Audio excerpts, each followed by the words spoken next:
Speaking personally for myself, I feel I have a pretty good idea of my intelligence and my experience and thinking about my experiences through life and what they mean and what they could mean to other people. And I'm always shocked that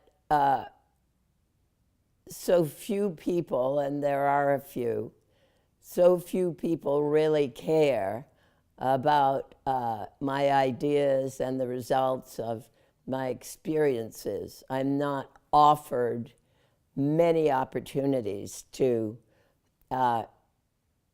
speak to the younger generations about what I've learned in my journey through life at quite a high level in the entertainment business, first with NBC in the early days of television, and then on Broadway and off Broadway in the theater and films and television, and the whole Megillah, that how uninteresting it is to other people.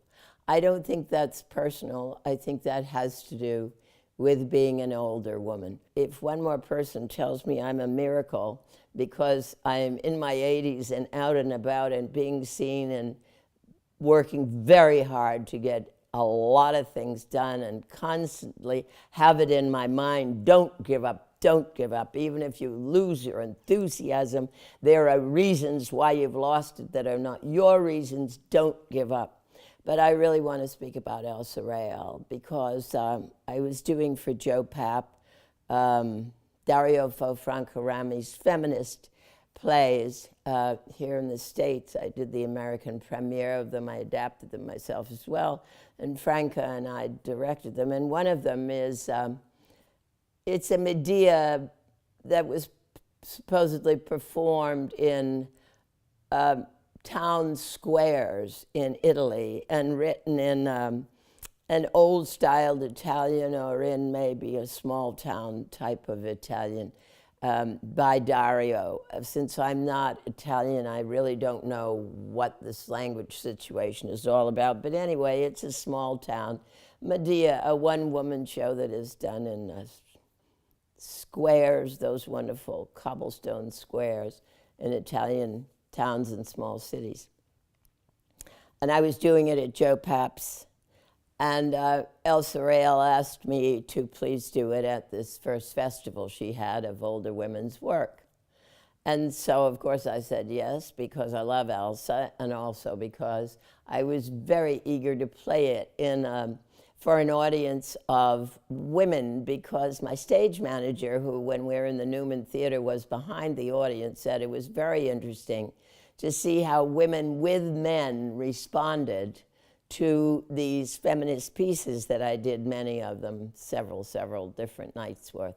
And you could see some men adjusted and responded one way, then another way, and the women who were by themselves responded in a completely different way than the women with the men. There was this kind of, with the sexes, some kind of back and forth, what we might call a lack of ease. So I was very eager to do this Medea for a women's audience. And it was an amazing experience because they howled with laughter through the entire piece, which I'm sure was the response that Dario Fo, being a great comic and comedian and comic writer, I'm sure was the response that they had hoped to get with that particular piece. It was a huge eye-opener to me. Now it's a whole new world, and it's a whole new wonderful world, at least in the Western world. Now we really should turn some of our talents to the Middle East and Asia and so on, but we have made enormous strides in being accepted, or at least we get lip service for being accepted. And underneath it all, I can argue all day and all night about whether indeed it's making a lot of difference. We do remain a patriarchy. But Elsa put on that festival, and I had that opportunity thereby, through Elsa, to have this incredible response to a piece of work I did. And I just can't help thinking now when I'm talking about it, of all my life being funny, how how much more response I would have had, how much more laughter, though I've had my share, I can't complain. But if I'd had all women audiences all these years, how incredible it would have been to get the kind of response that I got just that one time at Elsa Rael's festival. So lots of love to Elsa. I'd give anything to be there with you.